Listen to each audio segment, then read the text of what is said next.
Maaari magkwento tungkol dito. Ako, sir. Okay. Tayo ka para marinig kanila. Bali, ako po yung gumawa ng video niyan, sir. Sa bahay po ni... Ano lang yung... Sa bahay po ni dating speaker, Martin Romualdez po, sir. Bali, kasama ko po dyan, sir, si John Paul Estrada. At saka yung mga kasama kong security. Pero yung iba, sir, wala dito. Yung iba nandito. Pero yung wala, babanggitin ko po. Bali, kasama ko dyan si Lubin Badilla, Marlon Sherwintan, at saka si Mario Sumay, at saka yung isang rapper namin, si Ranji Paga. Anuhin lang natin, klaro natin ha. Bahay ni... Dating speaker, sir, si Martin Romualdez po. Saan parte ng bahay yan? Number 42, McKinley, North Forbes Park, sir. Okay. Sino yung nakaasul? Si John Paul Estrada, sir. Sino naman yung nakaitim? Bali, yung pagdating namin dyan, sir, yung kalbo, sir, yung nakaitim, nandyan na po siya, sir, nagantay sa bahay ni dating speaker. Sa makatwid, yung nakaitim, tao mismo ni speaker. Yes, sir. Ilan ang delivery nyo na yan, na maleta?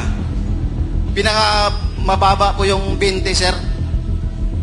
Pero yung iba, sir, nasa labas po, hindi pa po napasok. Yung nakuhanan ko po, yun lang po yung nandyan. Ilang beses kayo mag-deliver ng ganyan? Bali, nung time ko po, sir, isang beses lang po. Pero sa, di ba may group chat kayo? Yes, May sir. speaker, ilang beses nagdi-deliver ng ganyan? Bali, sa isang linggo, sir, 3 beses or 4. Tapos ganyan na lang ang bilangan. Opo, sir. May nagre-receive. Mayroon po, sir, yung nakaitim, sir, yung kalbo na yan, sir. Ibig sabihin, yung natanggap niya, paano malalaman? Bali, yung nakaitim, sir, at saka yung sipol, sila na po usap, sir. Etong nakaitim at si Jan. Opo, sir. Sino pang kasama dito? Bali, may pinirmahan po yan, sir, nung nakaitim, sir, si, yung kausap ni Paul, John Paul, may receiving copy. Ito ho yung isang example ng video na napakahalaga. At ito nangyayari daw ho to, 3 beses ang linggo. So, siguro, Sarge, kayo na magkwento. Go ahead. Sino yung dalawa? Nakasama dito.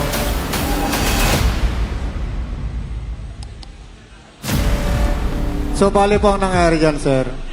From Horizon Homes, sa unit ni Boss Aldi, Unit 56 CD, ibababa po namin papuntang basement 3. Then, isasakay po namin sa mga sasakyan.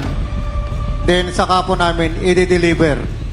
Yun po yung kalakaran po, sir. Nung una po yan, ang malimit po na pinagbababaan po ay doon po sa lobby. Pero sa dami ng mga tao na nakakakita, so nagpasya po sila na ilipat po sa basement 3 ng Horizon Homes. At doon po inaakyat at binababa ang mga maleta na nanggagaling sa kaban ng bayan. Yan po yung kalakaran po na ginagawa po namin. Yan po yung trabaho namin. Sarge. Assalamualaikum. Ako po isa po dyan sa nag-deliver po. Sa backup po kami sa Hilux. Bali yung entrance ni dating speaker sa 42 McKinley, ngayon po ay sirado na. Kung napapansin nyo, kung dadaan kayo doon, wala na. Puro tanim na lang. Pagpasok ng sa entrance, may guard. Pagpasok na yan, may parang rotonda. Pagpasok sa rotonda, pag-drop namin, yan na yung papasok. Yun lang po yung karanasan ko po dyan sa deliver. Salamat. Thank you. May gusto mo bang idagdag? Next tayo. Ito yung tao. Kilala niyo yung pangalan? Sarge, nare-recall ninyo? Hindi po, sir. Hindi ko po nakuha yung pangalan, sir. Pero pag nakita mo siya, ma-identify mo. Yes, sir. Tao siya ni speaker. Yes, sir. Hindi siya military. Hindi po, sir. Civilian. Ano tong picture na to? Kanina to? Ako po nung kumuha yan, sir, sa Horizon po, sir, sa Shangri-La, sa basement tray po.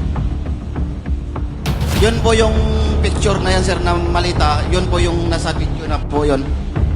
Magkakasama sila. Okay. Maraming nagtatanong sa social media at minsan may accusation pa na paano nyo nalaman na pera ang laman ng maleta? No? Ang sabi nila, baka iba ang laman yan. Maleta lang ang nakita nyo, hindi nyo naman nakita yung laman. Pwede bang sagutin nyo yung ganong mga criticism? Sir, para masagot po yung tanong na yan, doon pa lang sa taas, sir, sasabihan ka na ng executive assistant na ingatan niyang maleta na yan dahil basura ang laman. So doon pa lang, sir, yung tinatawag na namin na basura ay pera. At saka minsan po, nakikita rin po namin na nagbibilang po sila. Madagdag ko lang din, sir. Hindi naman siguro kailangan ng security at saka bulletproof na mga sasakyan kung sa yote siguro laman ng maleta. Pero dahil sa pera po, kailangan po ng maraming security at saka bulletproof na sasakyan. Okay. Doon sa mga affidavit nyo, maging kay Sergeant Gotesa, kinikwento niya yung sa Valle Verde. Pwede bang ikwento niyo yung buong proseso ng delivery para lang malinaw? Yung nakakaalam nung nagiging buong proseso ng delivery, paano ba yung unang bilangan? Sige, go ahead. Ako, sir, nakasaksi ako isang basis. Kasama ko si Mark at saka dalawang security. Ngayon, si Mark lang nag-iisa. Sabi ko, Mark, ikaw lang mag-isa. Tulungan na kita magbilang. Mga lang yun, sir, mga 8 malita. Tapos, dun sa loob ng Valle Verde, pumasok ako, pinulungan ko siya ng pagbilang. Madali lang ang pagbilang, sir, yung 1M, naka-lastigo siya, nakatali. Yung pagbilang siya by 1M, sa isang malita, sir, mga 40 to 50 ang ilalagay. Okay. So, sa Valle Verde, ang umpisa. Yes, sir. Kapag may delivery doon sa Valle Verde, bibilangin muna ng mag-receive sila ni Mark Tiksay o kaya si John Paul Estrada. Pagkatapos noon, dadalhin sa Horizon Homes. Yakyat doon sa 56 sa condo unit ni boss. Pagkatapos noon, mga ilang araw, bababa naman, i-deliver. Okay. Sige, go ahead. So, maliban doon sa, sir, from Valle Verde, mayroon din po, sir, minsan nang gagaling sa mga bangko. Like, BDO, Land Bank, at saka PBCom, sir. So, from sa mga bangko na yan, minsan, from bangko, dinadala sa opisina ng Sunwest Incorporated. Diyan sa may Tech Type Building. Then, meron din po nangyayari, from bangko, dinadala po mismo doon sa Horizon Homes, sa unit nila Boss Saldico. So, ang ibig nyo sabihin, merong nagdadala ng pera sa Valle Verde. Tama? Yes, sir. Sino yung mga yun? May nare-recall ba kayo o may nagdadala lang? Ang naalala ko, sir, yung natandaan ko yung... Hindi kailangan mo yung pangalan kasi nung naalala ko, yung binanggit ni Orly, sabi niya si Congressman Eric Yap, nakita niya. Isa lang naman yung nabanggit niya, yung iba hindi daw niya kilala. Pero sabi niya, doon daw ang bagsakan ng pera. Totoo po yan, sir. Doon po yung pinaka-hub delivery point doon sa 28 Dragonfly Corner Ladybug sa Valle Verde 6 sa bahay ni Boss Aldi. Sarge. Sir, tandaan ko yung nag-deliver dun sa Valle Verde po. Yung si Congressman Garjola po. Pero hindi siya nag-deliver, yung mga tao na lang po. Nag-deliver ng pera. Paano mo nalaman kay Kong Garjola? Kasi po, dati ako nakatrabaho doon, nakilala ko yung driver, tapos yung nag-deliver po. So, okay, magmula Valle Verde, dadalhin sa Horizon. Binanggit mo bangko. Bangko. Yes, sir. Magkano yung mga withdrawal na yan? Minsan, sir, nag-withdraw kami ng mayroon minsan 2 maleta, 4 na maleta, 5 maleta, ganun po, sir. Tapos ka na. Then, from there, from Horizon, deliver sa mga lugar. Tama? Yes, sir. Doon sa mga Horizon, mula sa bahay ni Saldico, kanino yung pinakamalaking delivery? Kay, sir, dating speaker, siguro, sir, sa 90%, sir, ng mga delivery, sa kanya po yun. Hello sir. Sir, na-experience ko din dito sa nag-pick up kami ng pera sa Land Bank, Pasig City Hall. Nag-pick up po kami diyan ng 25 malita, puro large. Nag-antay pa nga kami ng diyan, mahigit 2 oras. Inantay namin yung 2 armored car. Noong Marso 28, 2025. Ang kasama ko noon, si Joshua Cano, yung AA ni Boss, tapos si Bernard Toby, saka si Master Lupian. Sinabi ko pa nga sa kanila na baka ma-flat tayo kasi parang bibigay na yung gulong. At 25 malita pinagkasya namin sa van na hawak ko.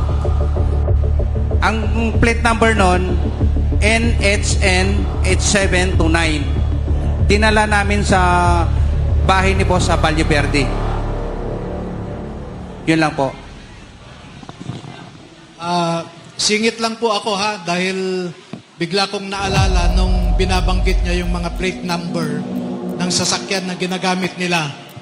Meron po akong information, reliable po ito, na yung LTO, pinagbubura na yung record ng mga sasakyan na ginamit nila sa pagde-deliver. At kilala ko po kung sino yung nagpasimuno para burahin ang records ng mga sasakyan na ito. Balang araw ay mananagot din siya. Okay? So, balik natin dun sa picture, no? Yung kanina. Ayan. Ano to? Kami ah.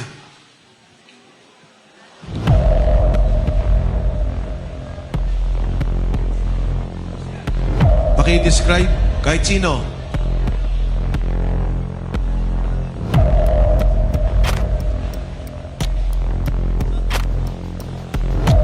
Yan po yung isang bahagi po ng pagbibilang po ng pera, sir, sa office po ng SunWest Corporation. Saan tong office na to? Sa Tectite po, sa may Ortigas. Hindi to Valle Verde.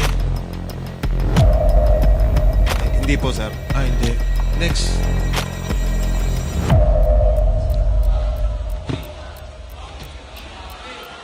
Saan to? Doon din po yan, sa office din po yan, sir. Meron ba kayong money counter o ganyan na lang ang bilangan? May counting machine po yan, sir.